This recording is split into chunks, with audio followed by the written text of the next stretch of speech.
So yun guys, magandang tanghali. Nagbabalik guys si Kaprondo nyo. So yun guys, hindi mo tayo makakapag-laot ngayon. Actually, 7 days na tayo ata. Hindi nakapag-laot, mag-1 week na. Sobra na 1 week na eh. Kasi guys, may bagyo. Nung mga nakarang araw, tinatry namin mag-laot sana, yung Pakitang. Kaya lang talagang sobrang ano guys, maalon, maulan, mahangin. So ngayon guys, siguro mag-laot tayo sa pag maganda ng panahon guys. So ngayon, dito muna tayo sa ano, sa bukid. So ngayon sa bukid. At tignan ko yung mga itlog nung ano, nung organic natin, organic tsaka yung Rhode Island Red kung ilan na. Last time kasi guys, marami-rami na yun eh. Hapon, tapos mga araw. Titingnan natin kung marami na. So ayun guys, tara. Ito nga pala guys, ang daming gulay dito. Ayan, ayan.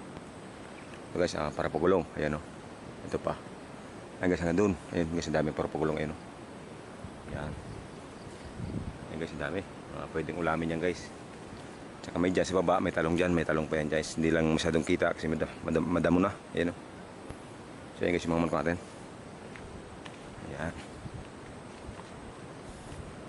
Ito guys yung native. Ayan. Yung Rhode Island mahogany. Ayan. Organic. Ito yung Rhode Island Red. Ayan. Ito yung mga... Ayan guys, last time yung nabili natin dun sa Kilolo. Ayan, medyo malalaki na. Yung iba nangingitlog na. So ayan. Ito guys yung natin, sobrang dumi na. Ayan. Siguro mga mamaya, mamayang hapon, bukas. Try ko guys, linisin na ito. Ano? Lilinisin ko itong ating kubo para naman hindi masyadong magulo. Tapos dito muna tayo guys mag-video kasi nga may bagyo. Tapos panay ulan dito makapag-vlog sa dagat. So dito muna tayo ulit. Ayan. Mamaya, papakita ko sa inyo yung baboy natin kung kamusta na ba. Pero ito guys, pakita ko sa yung itlog ng mga manok. Tsaka meron ako dito guys na tawag ko naglilimlim. Ayun, mukhang okay na guys. Mukhang nagpisa na. Tingnan natin guys. Ayan. Init. Ayan guys. Ito yung ano, yung crossbreed ko sa Rhode Island Red, yung male. Tsaka yung inahin, native. So ayan guys, ayan. Tingnan natin. Ayan. Ito guys, mabait naman tayo dito ng ano, ng tutuka. Ayan oh. Ayan oh. So yun yung bisa na guys, dami na oh. Ayun, meron pang bilog. Ayan guys, meron pang bilog. Ayun oh. Yung isa, kakapisa lang. Ito guys, Rhode Island Red guys oh. Ayan oh. Yun. Ito guys, nagmana sa ema. Yung Rhode Island Red natin guys, ito nagmana oh. Pulang pula siya guys. Ayan. Ibalik natin dito sa inahin. Ayan. Yung iba guys, ayun. Ito bagong pisa pa lang itong isa oh. Malambot pa nga. Ayan guys, ano yan? Natawag doon. 10 ata guys na itlog yon. Hindi ko pa na titignan kung lahat pa na mapipisa o hindi. So mamaya guys, ako bukas, ibaba natin. Ibaba natin yung bukas. So siguro sa next video, ibaba na natin. Kasi ito nga pala guys yung mga itlog na papakita sa inyo. Ang dami na oh. Yan guys oh. Yan. Ito guys, mga organic to guys. Lalaki oh. Malaki ng itlog. Ito pa oh. Magkaibang kulay nito oh. Ito masyadong mapula. Ito masyadong medyo mapusyaw. Siguro guys, halo nag-iitlog dito. Siguro yung isa yung ayan yung siguro yan yun. Ayan. So yan yung itlog guys. Medyo madami-dami na. 8. Ayan. Dito guys, meron pa dito. Ayan sa kabila. Ayan oh. Yung dalawang paitlogan ko, meron pa dyan. Tingnan natin. Ayan guys, medyo madilim lang. Ito mas madami guys oh. Ayan oh. Ito mix talaga guys, siguro mix nag-itlog dito. Ayan oh. May masyadong mapula. Ayan oh. Kasi masyadong medyo mamula-mula siya. Lalaki oh. Ito medyo mapusyaw tulad ng sa kabila. Ito rin oh. Lalaki guys. Tsaka ito parang native ata ito oh. Medyo maliit siya guys na patulace. Native ata sumasali dito sa ano, sa itlogan ng ano. Ito maliliit guys oh. Mas medyo maputi siya eh. Unlike dun sa ano. Tulad nito guys, meron pa sa kabila. Ito tulad nito oh. Ito mapula, ito maputi. So siguro susunod bantayan natin guys. Bukas bantayan natin kung alin ang nangingitlog dito. Kasi parang sila oh, magkakasama na oh. Ito rin guys oh. May maliit. May maliit, may malaki. Ito oh. Ito yung laki oh. Ito guys, bagong itlog pa lang to. Ang kinis pa oh. May dugo-dugo pang sa gilid eh no. Itong pula-pula naman to guys. Tulad dun sa kabila. Ayan oh. So guys, meron tayong 5, 10, 10, tapos 6, 16.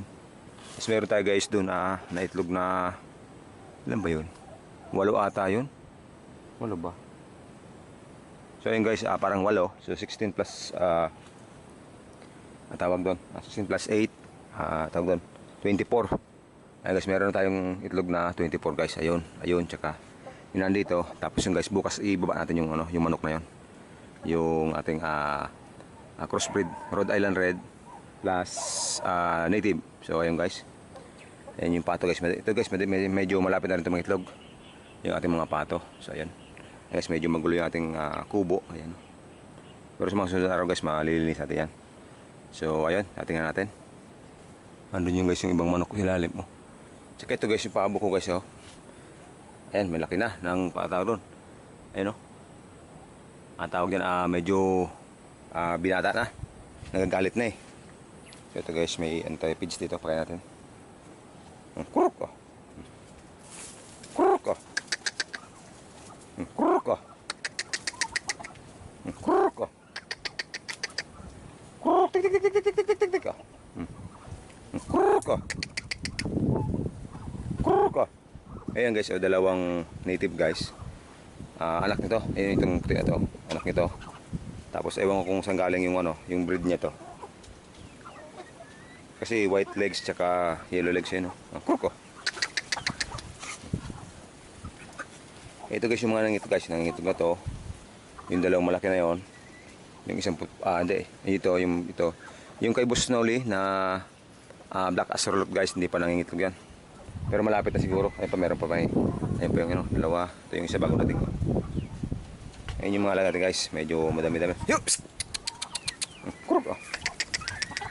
Ayun guys. Dami. Kurok oh. Yung malaki na yun ang itlog na yun guys. Kaya ang dami nating itlog everyday. Everyday. Yung everyday nangingitog yung guys.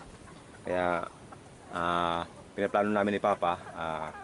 It's either doon kay Boss Erwin Ortiz, ayun guys, meron doong incubator guys. Ang bayad ng isang itlog 10 piso. Pag napisa, mag-additional lang 10 pesos, 10 pesos ulit. So bali magiging 20 pesos guys per egg na napisa yung babayaran natin. Pag hindi napisa, lang 10 pesos lang. So ayun guys, pero pinaplano ni Papa pag nagkapera, baka bumili kami ng incubator na maliit lang, siguro mga 50 pieces capacity. Tapos depende kung ano mas maganda. Pero medyo mahal kasi guys. Yung nasa minimum guys, 50 pieces na egg na pwede niyang papisain. Nasa 3.5 to 4K ata yan. So magtatanong pa tayo kung ano mas maganda. Yan. So yun guys, napikita ko sa inyo yung itlog, mga manok natin. Bukas ibababa natin yung tawag doon, napisa na. So kasi meron pa naman na bilog. Baka bukas pwede na ibaba. Tapos guys, pakita ko sa inyo yung mga baboy natin. So guys, tara. So ito guys yung mga alaga natin mga baboy. Ayan. Ayan guys. Ito guys, 2 months in 1 week. 2 weeks, mga ganyan guys. Ayan. Ayan, full na manok po. Ayan naman manok ako. Ayan guys, kaya natin.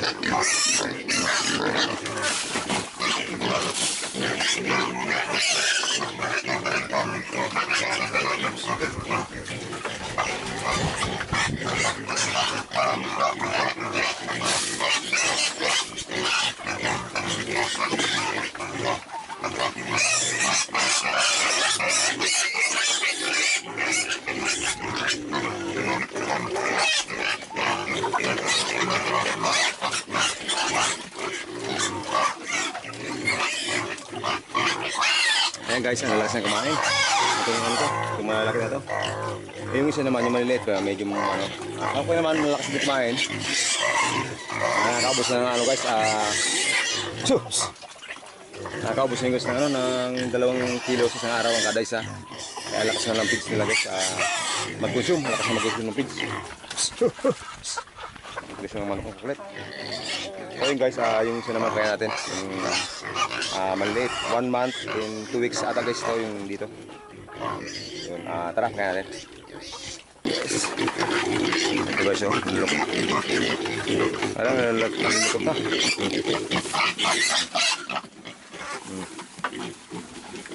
Nalulok ka dyan. Guys, ang daming tapo na ano, na pigs kasi ang gugulo. Ayun, oh. Pero guys, ang laki, oh. Ang ganda ng ano. Ito guys, ang ganda ng ano. Ito, oh. Ito guys, yung gagawin kong inahin, oh. Ito ata yung isa. Ayun, oh. Malapad na mahaba. Yan, ganda. Tsaka ito guys, oh. Ang laki naman ito. Ang laki din ito. Gagawin kong inahin. Yan guys, ang kulit ng mga manok, oh. Tsaka ito, iba yung nanay niya. Ito kayo magkapatid yung guys, dalawa-dalawa. So ayun guys, yung ano natin, yung mga alaga natin medyo okay naman. Nalakas na kumain. Yun. Shoutout kay Boss Erwin Ortiz. Ayan, salamat. So yun guys, natapos natin magpakain ng ano, nung baboy. Ito guys, mga katambay nating manok, oh. Kaya ito guys, yung ano natin, yung pichay natin na wala na. Hindi na sikaso. So ayun guys, yung isda. Next time na guys, pakita ko sa inyo. Medyo malaki na, kaya lang guys, malabo yung tubig kaya hindi rin makikita. So ito guys, meron pa, bago tayo tapusin yung video, ipakita ko rin sa inyo yung ano, yung native na nangingitlog dito sa loob ng kubo. Dito na guys, nakapangitlog, dito na nasikaso eh. So yun, tingnan natin. Ito guys, ang dumi dito sa loob eh. Ayan. Ayan. Meron ayun guys, yung nangingitlog dito ah. Ayun, oh. Ayan, dumi. So yun guys, yung itlog niya. Yun. Yun guys, yung itlog niya, oh. 5 piraso na nga. Yan guys, native yan, native. So ayan. Yan yung nangitlog dito sa loob ng ano, ng ating kubo. So guys, ang dumi ng kubo ko. Siguro bukas, maaga, maglinis na dito. Tapos kulong, ano guys, baguhin natin yung setup nung anong kulungan dito, yung fishnet. Fishnet. Tawag doon, range net guys. Ano natin, ilipat natin guys. Ito na lang yung kubo na lang yung kukulong ko. Tapos yung doon, bukas na yon. Ito lang para hindi nakakapasok yung mga manok dito sa area na to. So ayun guys, yung plano ko. So ayun guys, bago tayo matapos yung video, so ayun guys, shoutout muna sa mga tropa kong walang sawang suporta nung lalo nung birthday ko, nag-surprise sa akin. Shoutout muna pala doon sa ano, sa sponsor natin ng alak. Nagbigay ng cash si Boss Marius Bisinyo, nagbigay ng cash si kapatid Frederick Salvacion, si Tita Cathy nagbigay ng cash din pang inom. So ayun guys, tapos meron pa silang surprise na cake. Ayun, gawa ni Bem, Sweeties. Ayan, ako yung nga po guys, kung gusto nyo umorder Sweeties, nag-personalize sila ng mga cake, customized cakes. So ayun guys, PM nyo lang ako nang bahala magsabi sa kanila kung ano yung order. Tapos kung bigyan nyo sa akin yung design. Ayun guys, sila nang bahala gumawa. Tapos ayun guys, ang sarap ng cake, ang ganda ng pagkakagawa. Talagang ayun guys, napakasaya ko ng birthday ko. Ayun, salamat sa mga nag-surprise, Tita Cathy, Al, Primong Ay, We, Boss Kagawad, Aileen Magay, Christian Estrado. Kalimutan ko ng iba eh. Yung mga nandun, sila Primong Primes na Ryan Salvacion. So ayun, yung iba pa, marami. Paring Perot, Irish, marami guys. Hindi ko na masyadong maalala. Basta yun na yun, alam niyo na yun kung sino-sino kayo. So yun, salamat sa inyo. Alam kong hindi mo kayo nagko-comment sa mga videos ko, pero lagi kayo nakasuporta. Alam ko yun guys. Kaya maraming salamat. Walang sawang pasasalamat sa inyo guys. Yan, mga tropang solid. So ayun, tawag doon. Ayun, shout out sa mga sa mga tropa din, sa mga ayun yung mga hindi ko guys na nababanggit. Mamaya tingnan ko doon sa mga comment sa baba ng videos ko. I-flash yung sa screen, abangan nyo na lang guys. So tapos nga pala additional doon sa mga gusto mo shout out, comment lang kayo guys sa mga videos ko, kahit anong videos ko, kita ko naman yon.